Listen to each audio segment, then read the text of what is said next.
Hey everyone, my name is Verran, and I main a Prot Paladin on Windrunner. I've been playing WoW since late vanilla, but didn't pick up Paladin until Burning Crusade as an alt, and didn't start tanking as a main until late Wrath, and particularly throughout Kata. In this video, I wanted to share some of the guidelines and considerations that I took into account when taking on the High Lord Cruel Artifact Challenge for Prot Paladins. This video will explicitly go over fight mechanics, gear and talent choices, and some helpful tips while attempting this fight pre-Tomb of Sargeras. As many of you know, this is a shared artifact challenge between all tanks. As Prot Paladins, we benefit in this encounter from additional silences through Avenger's Shield, great AoE damage compared to other tank classes, and a variety of active cooldowns. That being said, the health pool here is significantly larger for specifically Prot Paladins, and we don't benefit from tools that are particularly strong for this encounter, such as Charge and Spell Reflect. For this reason, I feel that completing this as a Prot Paladin is a test not only of survivability, mob positioning, and heavy movement, but importantly damage output. I might get some kickback from this comment, but I feel that this challenge is one of the, if not most, difficult challenges out there. Obviously I can't say this for sure since I haven't found any reputable source for challenge completion statistics, but I did find this challenge more difficult than either the Retribution or Holy challenges, even when I was playing in alt spec. I also know that the tank community regards this as one of the harder challenge scenarios. I completed this challenge on April 21st, 2017 on the second rotation of the Mage Tower with eye level 906 equipped and 45 artifact traits. If you attempt this with lower gear, I can tell you it will be very difficult and easily require a player who performs in the top percentile for Prot Paladins. I don't raid with a Mythic raiding guild, but I do get a good amount of my gear from Mythic plus dungeons, which I of course predominantly run with full mel.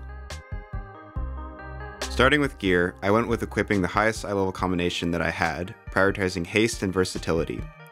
I did use the tier 19 4-set, along with Sauron's Resolve and Sefu's Secret for legendaries. If you have the legendary pants though, I'd recommend using those in combination with Sefu's. For trinkets, I'd recommend to try and use any that increase your AoE damage, since this encounter has a lot of adds that need to die relatively quickly. I used Claw of the Crystalline Scorpid and Faramir's Forbidden Grimoire. The Grimoire might be a bit controversial, but I enjoyed having the static haste, and the on-use synergized well with both Avenging Wrath and Seraphim, assuming you are able to line them up properly and get enough distance between yourself and your target. As some additional preparation tips, I'd recommend using a Strength Flask for extra damage, Bear Tartar to get a good amount of move speed whenever a mob dies, Drums for increased burst in Phase 2, and some Goblin Gliders in case you happen to get hit by an Infernal at a bad time. Now for talents.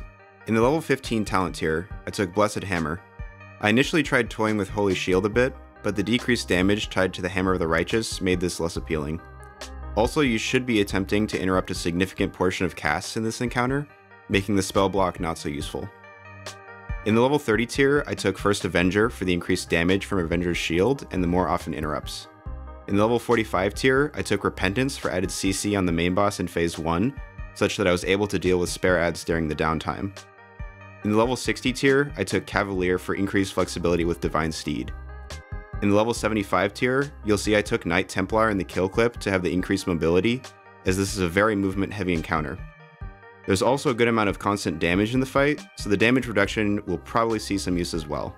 In prior attempts, I was playing around with Hand of the Protector, as you'll see in the video with my super professional out of spellbook Light of the Protector bind, but didn't see too much benefit out of the slightly more often heal. Some may prefer this talent though, especially if not using the Sauron's Resolve legendary. In the level 90 tier, I took Judgment of Light for higher self-healing when attacking the boss, but I'm sure you could get away with Consecrated Ground as well. In the level 100 tier, I took Seraphim for the increased damage output. In case you're not familiar with the encounter, it's a two-phase fight. In Phase 1, you're up against Inquisitor Varus, while in Phase 2, you fight Cruel himself. You also have Velen and Corvos helping you out, but Corvos is CC'd during all of Phase 1, and you'll have to keep Velen protected throughout both phases. In return, Velen will supply you with a golden orb every now and then that you can run into to disorient all mobs on the platform for a few seconds and heal you to full health. Use these as needed throughout the fight if you find yourself in a pinch. If you're having trouble in Phase 1, don't be deterred, as Phase 2 is still difficult, but in some ways simpler than Phase 1, that is once you have all the mechanics down. In Phase 1, Inquisitor Varus will emanate a 100% uptime small radius aura that continuously stacks a debuff that reduces your total health. It is important to keep these stacks low over the duration of the fight, and only go above 5 or so stacks when you're confident you can survive the damage. Varus will also spam you with a ranged ability called Mind Rend that does flat arcane damage. This can be interrupted, but I'd only recommend interrupting it when you're confident you'll have another interrupt source within a few seconds afterwards. As a Prot Paladin, we are spoiled with more interrupts than any other tank, so this is our chance to exploit them. You can also temporarily outrange Mind Rend if you're desperate to get adds down, or if you're trying to buy some time. His last ability is Drain Life, which is a few second cast into a long channel that drains your life. This needs to be interrupted in the early part of the fight, as it effectively reverses all the damage you do to him prior. Now, those are his abilities. There are also several types of adds that are essential to understand for this fight. The first type of add that you'll see are the eyes. These are stationary and don't do any damage, but they occasionally channel a beam at you that you need to face towards at the end of the cast. If you aren't facing directly at the end, you'll be knocked back and potentially off the cliff. Throughout the encounter, I suggest trying to watch diligently for these since they can quickly become easy to miss. The eyes are completely immune to physical damage too, so I recommend using Judgment and or Blessed Hammer to take care of these from range when you don't have higher priority adds to kill. The next type of add that you'll see are Nether Horrors. These spawn occasionally in packs of 4 from opposing portals across the map, and will instantly aggro to Verran if not otherwise picked up. These adds are, in my opinion, highest priority since they apply a stacking debuff upon melee that increases all arcane damage taken per stack. These stacks combined with the % health reduction debuff can easily get you one shot by Mind Rend if you aren't careful. My strategy for dealing with these was to pick them up near Verran and drag them to Varus to cleave them all down. I would usually pop 1 or 2 cooldowns to deal with the double debuff stacks. Once the Nether Horrors die, make sure to quickly get out of the aura to reset your debuffs. This is also your chance to deal with any other adds up, ideally while keeping Varus CC'd with Repentance or interrupted as often as possible. The last type of add that you'll encounter are Infernals. These start as giants and emanate an immolation aura that does some minor damage, but more importantly they do a large frontal smash that will almost guaranteedly push you off the edge of the map. Over time though, these Infernals will shrink naturally. Once they are small, they will take increased damage and the magnitude of their smash will be decreased.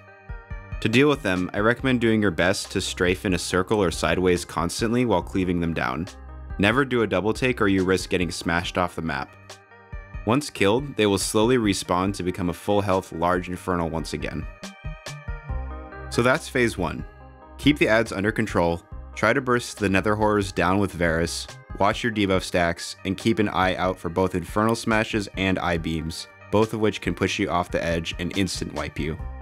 Once Varus is low, I'd highly recommend trying to stall until you have close to no Infernals or Nether Horrors up. This may even involve letting Varus get a couple ticks of Drain Life off.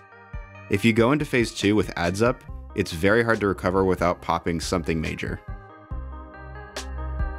In phase 2, Cruel will descend from the sky to engage you, and Infernals and Nether Horrors will persist and act as they did in phase 1. Eyes will despawn and not be present for the remainder of the fight though. Don't get too excited because Cruel has his own set of abilities that you'll have to answer to appropriately. Once phase 2 starts, I recommend using drums once you have both Avenging Wrath and Seraphim up to burst down Cruel as much as possible early on. Any adds that are up should also be trivial with your AoE at this point. The first ability Cruel casts is Twisting Reflection. This is an interruptible cast that applies a magic debuff, making every melee attack against you heal the attacker for something like 5% of their max health. Ideally, Cruel would not get any melee hits on you while affected by this debuff, since it would heal him for roughly 5 million. Your best bet here is to watch for the interrupt. If you happen to miss it due to other mechanics, like I did in my kill recording, don't worry, all is not lost. If you quickly hit one of the orb's Verran spawns, then you can clear the debuff, although make sure to do this before Cruel melees you. The second ability Cruel does is a jump that knocks you back and leaves a large green puddle under you. You need to get out of this as it ticks for a large amount and will quickly drop you. This is a great time to use Divine Steed, and casting it while you see Cruel coming at you in the air is a great idea. Pre-casting Blessing of Freedom is also not a bad idea. The last ability in Cruel's kit is Annihilate. This ability does a large amount of physical damage and applies a stacking debuff that significantly buffs subsequent Annihilate damage. To handle Annihilate casts, I use Shield of the Righteous on the first, Shield of the Righteous, Eye of Tyr, and Ardent Defender on the second, Shield of the Righteous and Guardian of the Ancient Kings on the third, I bubbled the fourth, and had Shield of the Righteous and Ardent Defender up again for the 5th. Throughout this phase, don't be afraid to use Hammer of Justice and Velen's Golden Orbs to help delay Annihilate casts, as well as give you some extra cushioning when there are a lot of adds up. If you execute all of these mechanics properly, you'll hopefully see Cruel down with some time and effort. The artifact appearance will be well worth the hard work.